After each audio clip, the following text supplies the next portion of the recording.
aimes est tombé malade. Celui que tu aimes est tombé malade. C'est comme on peut aussi changer, celui que tu aimes n'a pas de papier. Celui que tu aimes n'a pas d'enfant. Celui que tu aimes n'a pas de maison.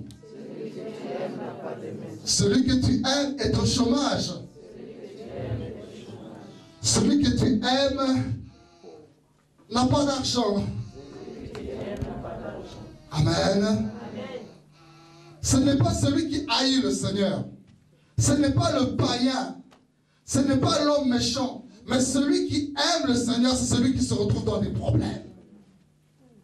Oh, on est venu dire cette nouvelle à Jésus. Jésus répondra, allez dire à Marthe ceci. Cette maladie n'est pas là pour amener Lazare à la mort. Mais cette maladie est là pour que la gloire de Dieu se manifeste dans sa vie. Amen. Bien-aimé, le problème par lequel tu peux passer, si c'est ta maladie, si c'est ta stérilité, si c'est ton chômage, si c'est un problème de ce jour, si c'est un problème spirituel, n'est pas là pour t'amener à la gloire, n'est pas là pour t'amener à la mort. Mais cette chose est là pour que la gloire de Dieu se manifeste dans ta vie. Marthe et Marie s'inquiétaient, mais est-ce que cette maladie va amener notre frère à la mort? Jésus les rassure, ne vous inquiétez pas, cette maladie n'amènera pas votre frère à la mort. Ce que le diable voulait, c'était la mort de Lazare. Ce que le diable veut pour ta vie, c'est ta mort.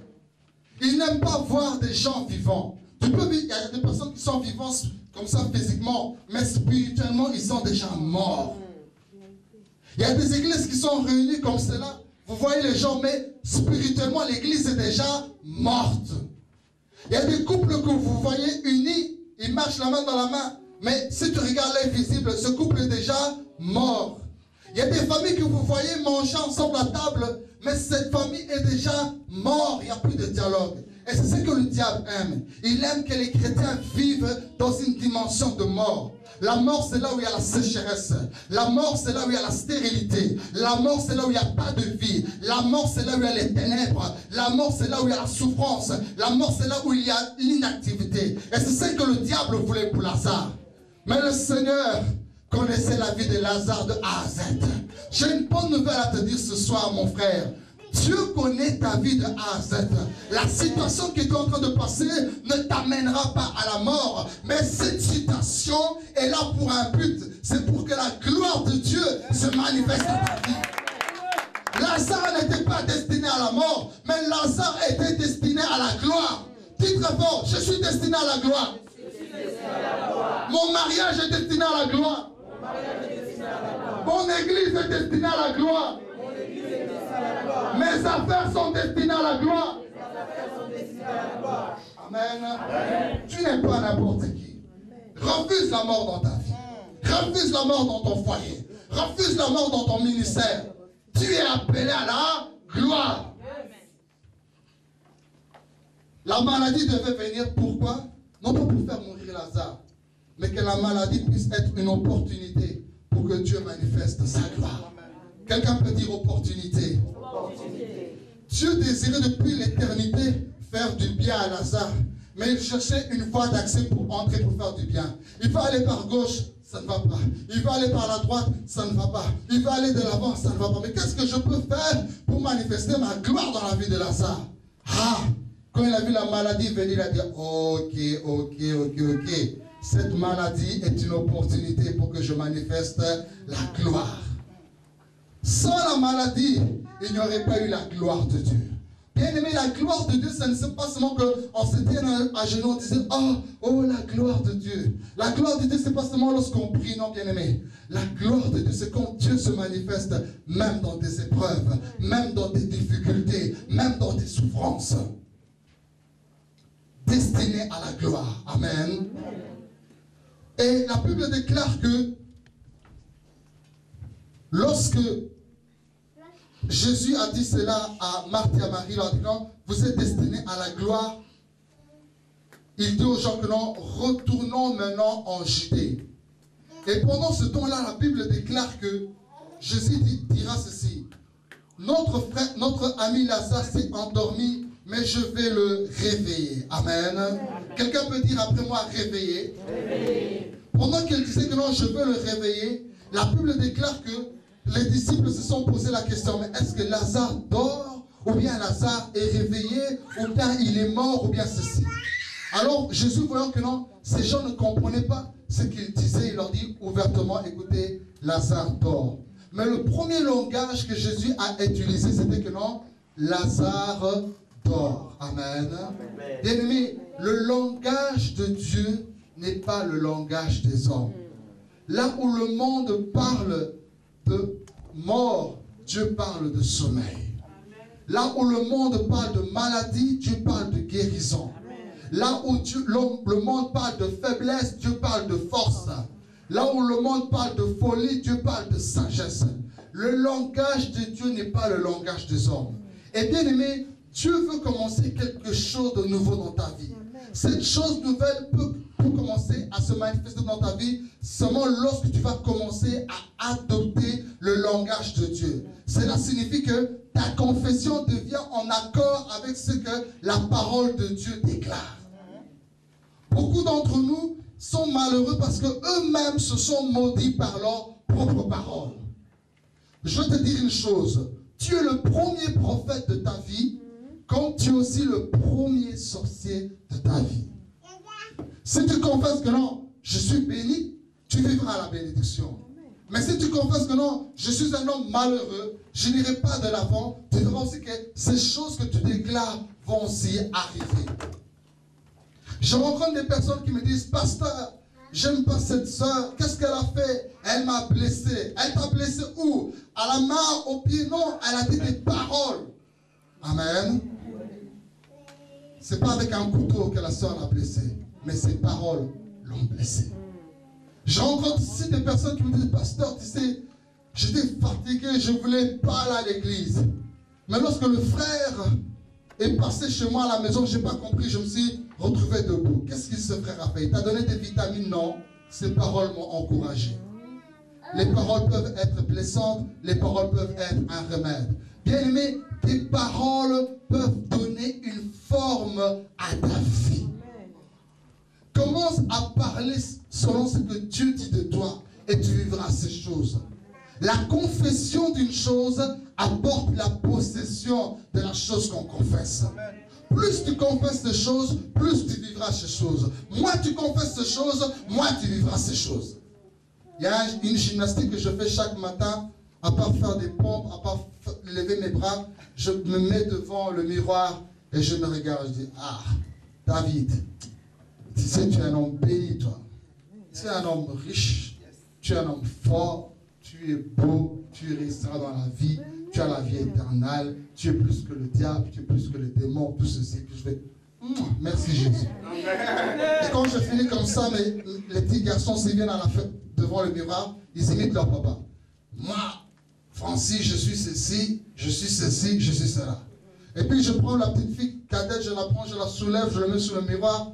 Et elle aussi, elle ne comprend rien, je déclare à sa place, je la vois automatiquement, elle sourit aussi. Amen. Amen. Et quand je déclare ces choses, je vis ces choses-là. Mets-toi à déclarer des choses positives sur ta vie. Deviens le premier prophète de ta vie.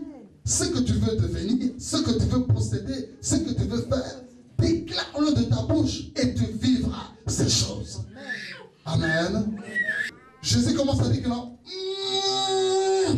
Je me réjouis parce que je n'étais pas là lorsque Lazare est tombé malade. Parce que Lazare était mort finalement, bien-aimé. Le Seigneur lui a donné la promesse que non, Lazare, tu ne mourras pas. Mais effectivement, Lazare commençait à lutter entre la mort et la vie en se disant que non, le Seigneur a dit que cette maladie ne va pas amener à la mort. Mais finalement, Lazare dans l'agonie meurt. Bien-aimé, c'était un choc pour la famille. La réalité était que Lazare est mort. Mais la promesse, c'est que le Christ avait donné une parole que cette maladie n'amènera pas à la mort. Tu te retrouves aussi dans des confusions comme cela. La réalité, c'est que ta maladie est là. La réalité, c'est que ton foyer ne va pas. La réalité, c'est que les choses n'avancent pas dans ta vie. Mais à côté, il y a la parole du Seigneur qui te dit que non, tu réussiras, tu seras bénin. Maintenant, qu'est-ce que tu vas me faire choisir? Est-ce que je veux me conformer à la réalité que je vis ou je veux me conformer à la parole de Dieu? Mais je veux te dire une chose. Au commencement, ce n'était pas les réalités. Au commencement, ce n'était pas les réalités. Au commencement était la parole. La parole était avec Dieu. Et la parole était Dieu. Toutes choses ont été créées par cette parole. Et rien de ce qui existe n'a été créé sans cette parole. Dis à la réalité qui est devant toi. Au commencement, c'était la parole. Dis à cette réalité qui est devant toi. Au commencement, c'était la parole. Et Jésus se réjouit, non. Je n'étais pas là. Pendant que Marthe et Marie intercédaient, oh, Lazare, tu ne vas pas mourir. Jésus n'était pas là. Pendant que Lazare était dans l'agonie, oh, Marie, quand je vais mourir, tu vas donner ceci à l'oncle ceci, à la tante ceci. Jésus se réjouit, oh, je n'étais pas là. Lazare meurt, le matin on commence le deuil. Oh, Lazare est mort. Moi, j'avais donné mon parfum à Jésus. Jésus me dit que Lazare ne va pas mourir. Jésus, dans son côté, se réjouit. Oh, je n'étais pas là. Pendant que les voisins commencent à arriver, qu'est-ce qui se passe? Lazare est mort. Oh, non, notre ami Lazare est mort. Notre compagnon Lazare est mort. Jésus, dans son côté, se réjouit. Ah, je n'étais pas là. Le deuil commence à commencer dans la maison. Les gens quittent Jérusalem pour venir jusqu'à Béthanie. Mais Jésus se réjouit. Non, je n'étais pas là. On commence à prendre le corps de Lazare pour l'amener à l'enterrement. Tous les jeunes commencent à porter. Mais Jésus se réjouit. Je n'étais pas là. Pendant qu'on commence à mettre Lazare dans le tombeau, Jésus se réjouit. Je n'étais pas là. Quand Marthe et Marie commencent à prononcer les dernières paroles, oh Lazare, au revoir, on prendra soin de tes biens, tout ceci. Jésus n'était pas là. Les gens rentrent maintenant de l'enterrement, ils se lavent les mains pour dire que non, oh, on enlève les poussières. Mais Jésus n'était pas là. L'état civil, c'est-à-dire que le bourgmestre va dans le registre national, il écrit état civil, Lazare est décédé, il n'est plus vivant, il n'existe pas. Mais Jésus n'était pas là. Marthe et Marie commencent maintenant à enlever les photos de la maison de Lazare. On va commencer maintenant une nouvelle vie sans Lazare. Jésus n'était pas là. Alors quand tout paraît fini, quand maintenant on veut fermer le dossier, c'est à ce moment-là que Jésus dit à ses disciples, nous allons retourner en Béthanie. Nous allons descendre en Judée. Bien aimé, quand tout paraît fini pour ta situation, c'est à ce moment que Jésus dit non, je mets ta situation sur la table, je vais la ouvrir et intervenir pour ton dossier. Dis que tout n'est pas fini. Dis à ton voisin, tout n'est pas fini. Tout ne fait que commencer maintenant. Quelque chose de nouveau arrive dans ma vie. Alléluia. Alors, Marthe, quand elle a appris que Jésus est venu, Marthe s'est approchée de Jésus. Je ne sais pas, j'ai combien de minutes, pasteur, encore? Comment je vais partir jusqu'à minuit? Gloire au Seigneur. L'Esprit va m'aider à être à temps. Quand Jésus maintenant arrive à Béthanie, la sœur du mort, Marthe, sort, en disant, ça c'est le message clé de notre thème de la conférence. Jésus, si tu avais été là, dans le temps passé, dans les événements passés, si tu étais là, mon frère Lazare ne serait pas mort. Si on pouvait même inventer une machine à remonter le temps, hein? Vous voyez les films scientifiques de l'espace, comment à la télévision, des films où des gens remontent le temps, ils sont en 2000, ils reviennent en l'an 1000. Si on pouvait même remonter le temps pour revenir dans les événements passés, mon frère ne serait pas mort, mais c'est trop tard. Bien-aimé, tu as aussi fondé ta vie sur ton passé. Ce n'est pas parce que dans ton passé tu as souffert que toute ta vie tu vas souffrir. Ce n'est pas parce que dans ton passé tu as eu des échecs dans tes études que toute ta vie tu auras des échecs. Ce n'est pas parce que dans ton passé les hommes sont passés à côté de toi et n'ont pas voulu te marier que toute ta vie personne ne viendra te marier. Ce n'est pas parce que dans ton passé, tu as été malade que toute ta vie tu seras malade. Non, je veux te dire aujourd'hui que quelque chose de nouveau est sur le point d'arriver dans ta vie. Il dit, Marthe, ton frère ressuscitera. Ton frère se relèvera. Écoutez la réponse de Marthe. Oh oui, je sais qu'il se relèvera. Je sais que tout ce que tu demandes à Dieu, Dieu le fera. Oui, il se relèvera. Mais au jour dernier, ça veut dire au jour dernier, donc, quand tous les morts vont ressusciter, non pas sur terre, mais là-haut dans le ciel. Ça veut dire que pour elle, le miracle n'était plus possible ici-bas sur terre. On ne pouvait plus qu'espérer à attendre le ciel. C'est comme aujourd'hui, on a aussi des chrétiens comme cela. Ils pensent que dans la vie chrétienne, c'est vivre malheureux ici sur terre. Ils pensent que le bonheur, c'est on va attendre Nalola, Torobina, Nalola. Non, non. Ton bonheur, tu peux le commencer déjà ici-bas sur terre. On ne va pas attendre le ciel pour vivre heureux. Nous commençons notre bonheur à partir d'ici-bas sur terre jusque là-haut dans le ciel. Je commence à être béni ici sur terre jusque là-haut dans le ciel. Je commence à être prospère ici sur terre jusque là-haut dans le ciel. Christ n'est pas mort sous la croix pour que tu mènes seulement une vie d'illusion. Je suis sauvé, et puis tout en étant malheureux. Non, non, non, non, non. Il est venu pour que tu aies la vie, mais que tu aies aussi cette vie avec abondance. Pas question qu'on attende que Lazare puisse ressusciter le dernier jour, là au ciel. Non. Je veux te dire une chose, Marthe. Moi que tu vois là, je suis la résurrection et la vie. Amen. Ton problème, ce n'est pas si j'étais venu. Ton problème, ce n'est pas le dernier. Mais je veux te dire que moi, Jésus, je suis la résurrection. Tu as envie de voir ton frère ressusciter? Eh bien, moi, Jésus, je suis la résurrection. Tu as envie de voir ton frère en vie? Eh bien, moi, Jésus, je suis la vie. Souvenez-vous que quand Moïse a demandé au Seigneur quel est ton nom pour que je dise aux enfants d'Israël, le Seigneur ne lui a pas dit que non, j'étais ce que j'étais, t'as envoyé. Ni on peut dire je serai ce que je serai, t'as envoyé. Mais dis-leur que je suis, t'as envoyé. Je veux te dire une bonne nouvelle, que pour ta situation, Jésus-Christ est le je suis. Il est le je suis de ta guérison. Il est le je suis de ton salut. Il est le je suis de ta paix. Il est le je suis de ta délivrance. Il est le je suis de ton élévation. Ne regarde pas le passé. N'attends pas aussi de mourir pour aller au ciel pour vivre heureux. Ici-bas sur terre, tu peux vivre le bonheur avec le Seigneur. Même s'il y a des persécutions, tu vivras le bonheur. Et puis là-haut dans le ciel, tu vivras bonheur à 100% sans persécution. Mais ici-bas sur terre, avec les persécutions, tu peux vivre le bonheur. Amen.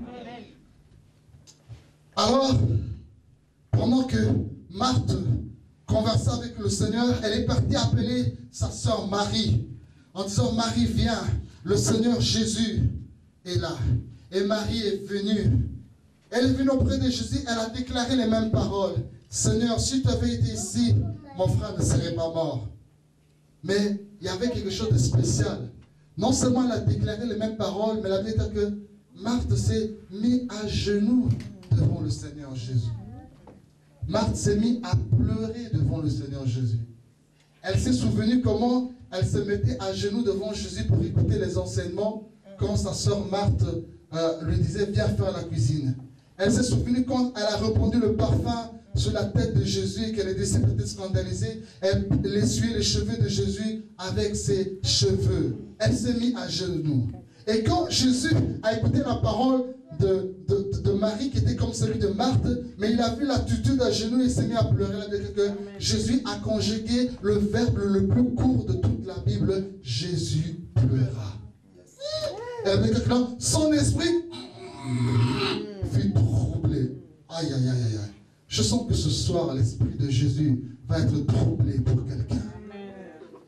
Quoique Marthe et Marie étaient deux sœurs, quoique Marthe et Marie connaissaient Jésus, mais Marthe et Marie n'avaient pas la même intimité avec le Seigneur.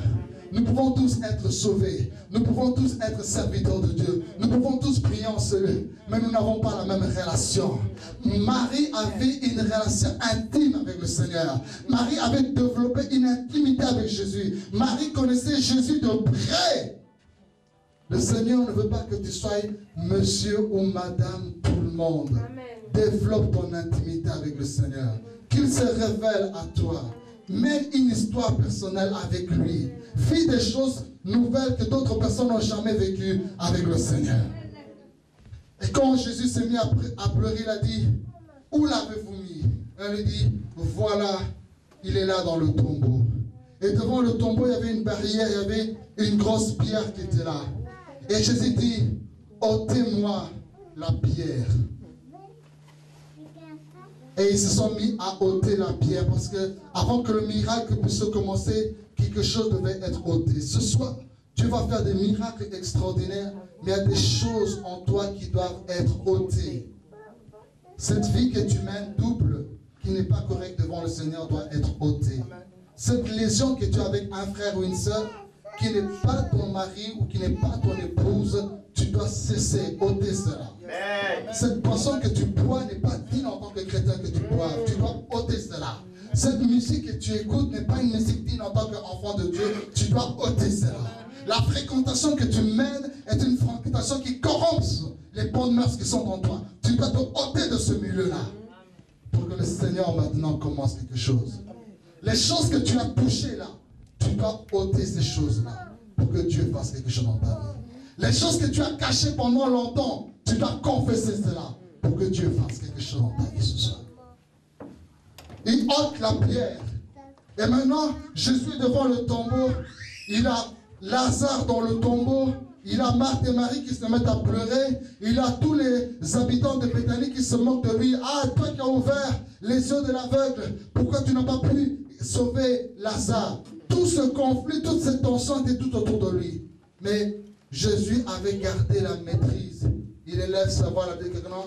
Il rendit grâce à Dieu. Il s'est mis à remercier le Seigneur.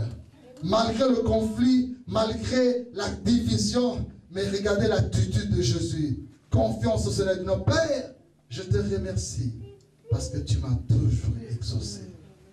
Quand tu passes par des périodes de crise, quand tu passes par des périodes de confusion dans ta vie, quelle est ton attitude? Tu te décourages? Tu deviens colérique? Tu perds contrôle? Ou bien tu as la maîtrise de soi? Ou bien tu te mets à murmurer? Ou bien tu gardes toujours un cœur reconnaissant vers Dieu? Jésus est resté toujours dans la maîtrise, un cœur reconnaissant à Dieu, un cœur rempli de louange et de confiance à Dieu. Il dit non, Père, je te remercie de ce que tu m'as toujours exaucé. Quoique le mort était devant lui, quoique la tension de la foule était là. Beaucoup d'entre nous, devant le milieu qui est tout autour de lui, il perd le désespoir, il perd l'équilibre devant les crises. Bien-aimé, ton altitude dépendra de ton attitude. C'est-à-dire que la manière dont tu vas monter au plus haut dans le sommet, dans la gloire, dépend de l'attitude que tu as aujourd'hui. Comment est ta conduite devant les conflits, devant les tensions? Et les regards fixés vers le Seigneur et non pas vers les problèmes que tu vois. Ton secours ne viendra pas des problèmes que tu vois, mais ton secours viendra de là-haut dans le ciel. Remercie-le, disant, Seigneur, je sais que tu m'écoutes toujours. Et je te dis, si je prie, c'est à cause de... Je prie non pas parce que je n'ai pas confiance en toi, mais je prie que parce que au travers de ce miracle, ces gens qui sont tout autour de moi doivent croire que tu existes.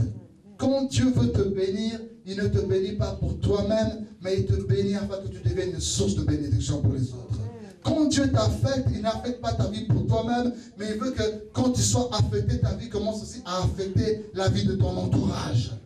Le Seigneur n'avait pas seulement le but de visiter Marthe et Marie, mais son souci c'était de pouvoir visiter aussi en même temps tout le village de Béthanie et toutes les contrées voisines. Cette conférence n'est pas seulement pour vous, Église Colonne de Feu, mais Dieu veut aussi affecter tout Bruxelles au travers de cette conférence. Et Jésus s'est mis à dire aux morts, Lazare, sors de là! Et à la voix du Seigneur, Lazare sortit, les mains et les pieds liés de bandelettes. La mort n'a pas pu retenir Lazare dans le tombeau. Ce soir, je veux te dire que la puissance de la résurrection est au rendez-vous. Et là où ta vie avait été liée, ta vie va sortir de là au nom de Jésus. Là où ton ministère était bloqué, ton ministère va sortir de là au nom de Jésus. Là où ta santé était bloquée dans un endroit, ta santé va sortir de là au nom de Jésus. Là où ton couple était lié dans un endroit, ton couple va sortir de là au nom de Jésus. Lazare, sors! Ce soir, ta situation va sortir. Lazare est sorti. Lorsqu'il sortit, il avait les pieds et les mains liés. Jésus dit non, déliez-le et laissez-le aller. Cela signifie qu'il a dit il n'a pas dit à Marthe et Marie de le délier. Il n'a pas dit à ses disciples, mais les personnes qui étaient parties enterrer Lazare pour le lier, ce sont ces mêmes personnes qui ont dit délier Lazare et le laisser partir. Ce soir, les personnes, quand Dieu va accomplir le miracle, les personnes qui t'avaient condamné, ce sont ces mêmes personnes qui vont te justifier. Les personnes qui avaient dit que non, tu es malade, ces mêmes médecins diront, madame, nous ne comprenons pas, vous êtes guérie. Les personnes qui avaient dit que non, nous ne voulons pas de toi, ces mêmes personnes viendront te demander pardon, nous avons besoin de toi. Les personnes qui avaient dit que non, tu n'iras pas à celui-là, ces mêmes personnes disent non, viens dans cet endroit, nous avons besoin de toi. Les circonstances qui étaient négatives tout autour de toi deviendront maintenant des circonstances positives. Déliez-le et laissez aller. Tu es appelé à partir, tu es appelé à aller de l'avant, tu es appelé à progresser, tu es appelé à t'épanouir. Et qu'est-ce qui s'est passé? Non seulement on l'a laissé aller, mais il y a eu aussi restitution de biens. Quelqu'un peut dire restitution de biens? Vous savez, ce temps-là, tout le monde avait beaucoup de biens. Et quand tu meurs, on prend la brebis, on donne cela au cousin. On prend le sabot, on donne cela en héritage au cousin. Si tu avais une femme, on prenait cette femme, on donne ça au beau, à l'ex-cousin, tu sais si. Maintenant, Lazare revient à la vie. Toi, tu m'as aussi toi, tu avais pris mon compte en banque. Remets-moi mon compte. Toi, tu avais pris mes anneaux. Remets-moi mes anneaux. Ce soir, ça va être la restitution. Amen. Les années que les sauterelles avaient dévorées, le Seigneur va te faire récupérer cela. Les biens que le diable t'avait volés, il va te faire récupérer cela. Il y avait aussi rectification des erreurs que la commune avait fait ce jour-là. Oh, citoyen, état civil décédé. Ce jour-là, le province devait dire, je m'excuse, monsieur Lazare. Donnez-moi l'encre correcteur. Monsieur n'est plus décédé, monsieur est vivant. Aujourd'hui, l'encre correcteur, qui est le sang de Jésus, on va maintenant effacer tout ce que le diable avait mis comme condamnation dans ta vie. Amen. Tout va être effacé. Il va demander des excuses. Je m'excuse de t'avoir rendu malade. Je m'excuse de t'avoir rendu malheureux. Il va te remettre ce que tu dois mériter en tant qu'enfant de Dieu. Amen. Et après ce miracle, la Bible souligne en disant que non, en voyant ce miracle, beaucoup d'entre eux crurent au Seigneur. Vous savez, le plus grand miracle, le plus grand événement, ce n'était pas la résurrection de Lazare. Mais le plus grand événement, le plus grand miracle, c'était que beaucoup de gens qui étaient dans ce village crurent au Seigneur. C'est-à-dire que Dieu avait permis toutes ces choses seulement pour amener cette multitude de gens au Seigneur. L'un des plus grands miracles que le Seigneur veut faire ce soir, c'est que les personnes puissent aussi donner leur vie à Jésus. Tu peux venir à l'église, mais peut-être tu n'as pas encore donné ta vie à Jésus. Tu es peut-être un chrétien, mais tu es un chrétien perdu dans l'église. Souvenez-vous de la parabole de cette femme qui avait des pièces de monnaie. Ces pièces de monnaie n'étaient pas perdues dans la rue, mais ces pièces de monnaie étaient perdues dans sa maison. Elle a dû prendre la lampe pour éclairer la maison et retrouver cette pièce-là. Aujourd'hui, la parole de Dieu, c'est la lampe qui t'éclaire pour retrouver là où tu t'es perdu. Amen. Nous allons nous tenir debout et nous allons prier le Seigneur. Katina biso yakamusuni na bato tobeleli yo pomo topesa na yo mitema posa na yo Yahweh.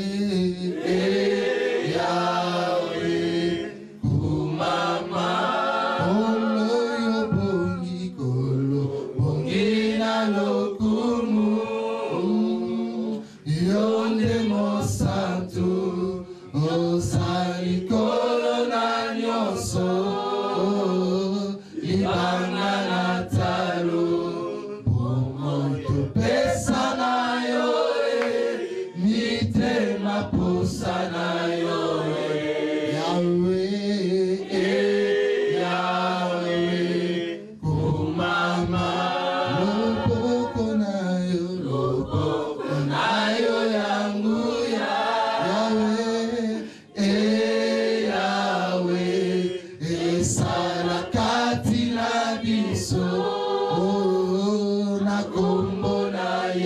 tout.